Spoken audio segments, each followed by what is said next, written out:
YS Viveka PA Krishnareddy hot comments. ఈ రోజు వచ్చిన కొన్ని వార్తా కథనాలు, కొన్ని అవాస్తవాలు. వైఎస్ వివేకా హత్య జరిగిన రోజు అక్కడ దొరికిన లేఖ గురించి నర్రెడ్డి రాజశేఖర్ రెడ్డికి చెప్పా. లేఖ దాచిపెట్టమని రాజశేఖర్ రెడ్డి నాకు చెప్పారు. లేఖ దాచిపెడితే పోలీసుల నుంచి సమస్య వస్తుందని ఆ రోజు చెప్పా. నేను చెప్పింది చెయ్యని రాజశేఖర్ నాతో చెప్పాడు. నన్ను కేసులో ఇరికించి రాజశేఖర్ బయట ఉన్నాడు. ఎంపీ అవినాష్ రెడ్డి డైరెక్షన్ లో ఎవరూ నడవట్లేదు.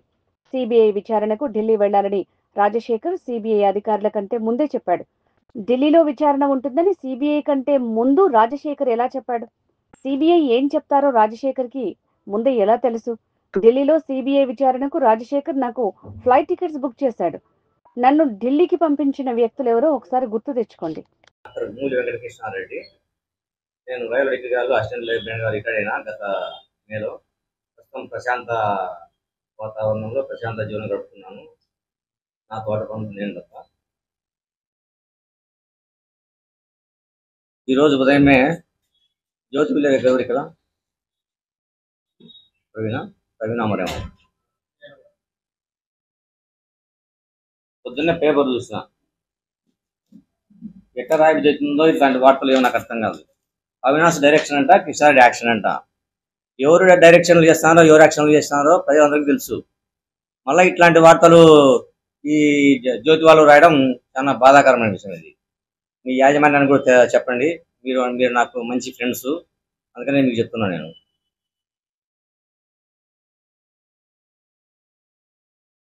నేను ఫస్ట్ సారు మర్డర్ జరిగిన తర్వాత అక్కడ ఒక లెటర్ దొరికితే ఆ లెటర్ నేను ఇమీడియట్గా నర్రెడ్డి రాజశేఖర రెడ్డికి నేను తెలిపితే ఇట్లా లెటర్ ఉందని చెప్పేసి దాని మీద దాచిపెట్టు, ఎవరు చూపించొద్దు అని చెప్తే అది ప్రాబ్లం అవుతుంది పోలీసులతో అని చెప్తే కూడా నీకెందుకు నేను చెప్పిన పని నువ్వు దాచిపెట్టు ఎవరు తెలియకుండా అని చెప్తే నేను చెప్పిన ప్రకారం చేసిన. వాళ్ళ దగ్గర నేను పని చేస్తున్నా కాబట్టి, పులుసు మా సారు వాళ్ళు తింటాను కాబట్టి. వాళ్ళేమో చెప్పినోనే ఇరికిచ్చినారు.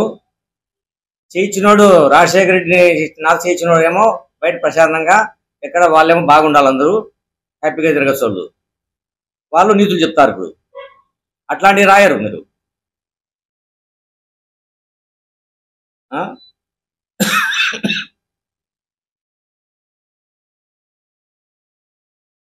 తర్వాత నేను డిటీసీలో కూడా నన్ను బాగా కొట్టడం జరిగింది.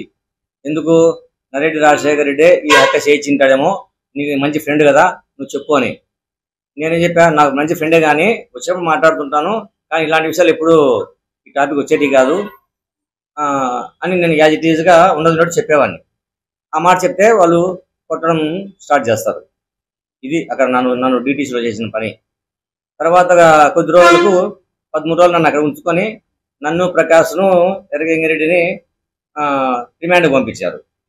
రిమాండ్ 3 నెలలు అయిపోయింది. 3 నెలలు అయిపోయిన తర్వాత బయటకు వచ్చాము. కొద్ది రోజుల తర్వాత ఈ కేసును సిబిఐ వాళ్ళు హ్యాండ్ ఓవర్ చేసుకున్నారు. వాళ్ళు విచారణ నిమిత్తము ఏ టైంలో రమ్మన్నా కూడా కడపకు కానీ పులివెందులకు కానీ మా పనులు ఉన్నా కూడా మేము విడిచిపెట్టేసి వాళ్ళకి పోయి సహకరించి వాళ్ళకు మేము అన్ని విషయాలు చెప్పి వచ్చేవాళ్ళము. తర్వాత 3/3/2021 ఢిల్లీ నుంచి అప్పుడు ఇన్వెస్టిగేషన్ ఆఫీసర్ వచ్చేసి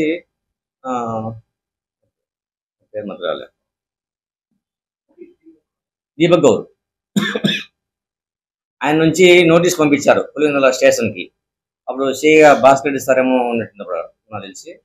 భాస్కర్ సార్ నాకు ఫోన్ చేసి కృష్ణారెడ్డి స్టేషన్ రా, నీతో కొంచెం మాట్లాడాలా, నీకు నోటీస్ తీసుకోవాలా అన్నారు.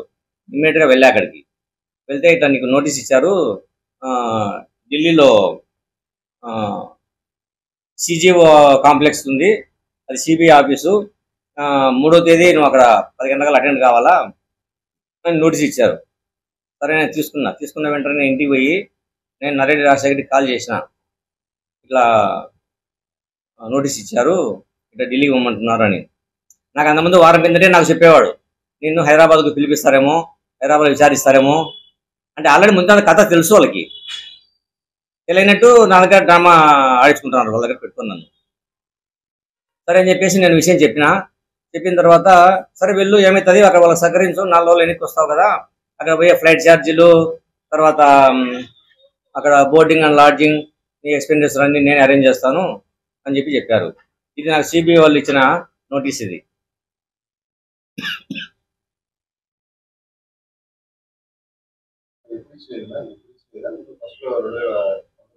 21 రాసుకున్నాడు ఎంత.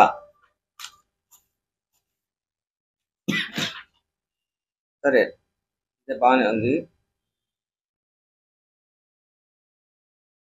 18/10/2021లో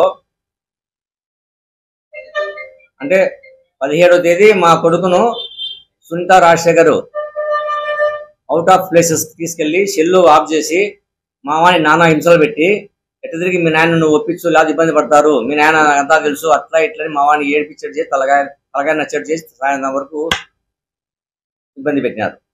వాడు సాయంత్రం ఫోన్ చేసి వాడు ఏడుస్తుంటే తట్టుకోలేక నేను ఏం రా ఎందుకు ఏడుస్తున్నావు అంటే ఇటు నన్ను వాళ్ళు ఏంటంటే మాట్లాడుతున్నారు కాబట్టి నా తలకాయ పగిలిపోతుంది, నేను నా వల్ల కావడం లేదు, నేను చచ్చిపోయేటట్టు ఉంది అనిపించి అంత మాట్లాడితే నీకేం భయం ఉందిరా, ఏం మనమే తప్పు చేసినాము చెప్పరా ఏంటంటే వాళ్ళు నిన్ను రమ్మంటున్నారు, నన్ను చాలా ఏదేదో మాట్లాడినారు, నువ్వు హైదరాబాద్ రావాలంట అన్నారు. అంటే వాళ్ళని నాకు ఫోన్ చేయమని చెప్పాను నేను. చెప్తే వాళ్ళు నీతో మాట్లాడే భయం అంట, అందుకే నన్నే ఫోన్ చేయమన్నారు అని మా వాడు చెప్పాడు. నేను అప్పుడు కడపలో పనిచేస్తాను, నేను ఆర్ట్స్ కాలేజీలో లీవ్ పెట్టుకొని ఇమ్మీడియట్గా నేను వచ్చి అదే రోజు 18 నైట్ నేను వెళ్ళిపోయాను హైదరాబాద్కి వెళ్ళిపోయి అక్కడ దిగుతానే నేను ఫ్రెషప్ అయిపోయి మా కొడుకు నేను ఫోన్ చేస్తే నరేడి రాజశేఖర్కి ఫోన్ తీలే. మళ్ళీ ఒక 20 నిమిషాలకు మళ్ళీ ఫోన్ చేస్తే ఇట్లా వచ్చినా నేను చెప్తే నువ్వు పాత ఆఫీస్ కాడికి వద్దు అంటే రన్నింగ్లో ఉండే ఆఫీసు, అక్కడ సీసీ కెమెరాలు అన్నీ ఉంటాయి కదా, ఎక్కడ బయట పడతాం అనుకుని వాళ్ళ ఆలోచన. అంటే ముందు మనకు తెలియవు ఇన్ని, వాళ్ళు ఆల్రెడీ ప్లానింగ్లో ఉండేటోళ్ళు వాళ్ళ పేరు. మనం ఉన్నట్టు మాట్లాడికి మనకేం పై ఉందని చెప్పేసి మనం అనుకునే వాళ్ళము. ఇక్కడ కొత్త ఆఫీస్ ఉంది, కొత్త ఆఫీస్ కాడికి రా అన్నారు. కొత్త ఆఫీస్ కాడికి వినాం. మేము పైన 10 నిమిషాలకు వాళ్ళు వచ్చినారు. పైన కూర్చున్నాము, నలుగురం ఇట్లా కూర్చున్నాం, మా కొడుకు నేను వాళ్ళిద్దరు కూర్చొని నువ్వు రామ్ సింగ్ చెప్పినట్టు సహకరించాలా, లేకపోతే నువ్వు ఇబ్బంది పడతావు, మళ్ళీ మేము సేవ్ చేయలేము, ఈరోజే ఢిల్లీలో శాస్త్రి తయారు చేస్తున్నారు, ఇంకా లాస్ట్ ఇదని చెప్పి అన్నారు. మీరు ఏం లాస్ట్ చేసినా నేను ఉన్నట్టు చెప్తాను, అంతేగాని మీరు లేని చెప్పాలంటే నా వల్ల నేను చెప్పలేనట్లా, నా వల్ల కాదని చెప్పిన. ఏం మాట్లాడుతున్నావు అని చెప్పేసి నా మీద ఫైర్ అయినారు. ఇంత మరీ 2 months ఫైర్ అయింది నా మీద. అయితే నేను కూడా అట్లే మాట్లాడినా, ఏం భయపడాల్సిన అవసరం ఏం లేదమ్మా, మీ దగ్గర ఏం మీ దగ్గర పనిచేస్తానని చెప్పేసి మీరు ఇష్టమచ్చి మాట్లాడితే ఏం బెండే పరిస్థితి కాదని చెప్తే రాజశేఖర్ వచ్చి నా పక్కకు వచ్చి కూల్ అని నన్ను సర్దుబాటు చేసి భుజం తట్టరేసాడు. ఆ టైంలో సునీత ఏమంటుంది రాజశేఖర్ని, కృష్ణారెడ్డి ఈ కేసులో మనం సహకరించకపోతే నువ్వు జైలు పోతావు రాజశేఖర్ అని అనింది. ఆ రోజు నుంచి నాకు వాళ్ళిద్దరి మీద నాకు అనుమానం, వీళ్ళ పాత్ర ఏదైనా ఉందో సార్ మీద అని చెప్పేసి. లేకపోతే ఎందుకన్నా ఆ విషయం ఆ మాట సరే అది అయిపోయింది, నేను బాయ్ అని చెప్పేసి వచ్చేసాను. నేను 10 నిమిషాలు కూడా లేను వాళ్ళ దగ్గర. నేను వచ్చేసి నేనే సౌభాగ్యం దగ్గర పోయినా, సౌభాగ్యం విషయం చెప్తే ఆమె చెడబడ కూతురు వాళ్ళని తిట్టినట్టు మాట్లాడింది మా ముందరేమో. వాళ్ళకేం పని పాటలేదా, వాళ్ళు వచ్చి 2 రోజులు కాదు పిల్లల్లో అక్కడే మాట్లాడచ్చు కదా, నీకేం ఇంత దూరం మళ్ళీ నేను పిలిపించుకోవడానికి అవసరం ఉంది అని చెప్పేసి అప్పటికి ఆమె మజ్జిగ తాగిన.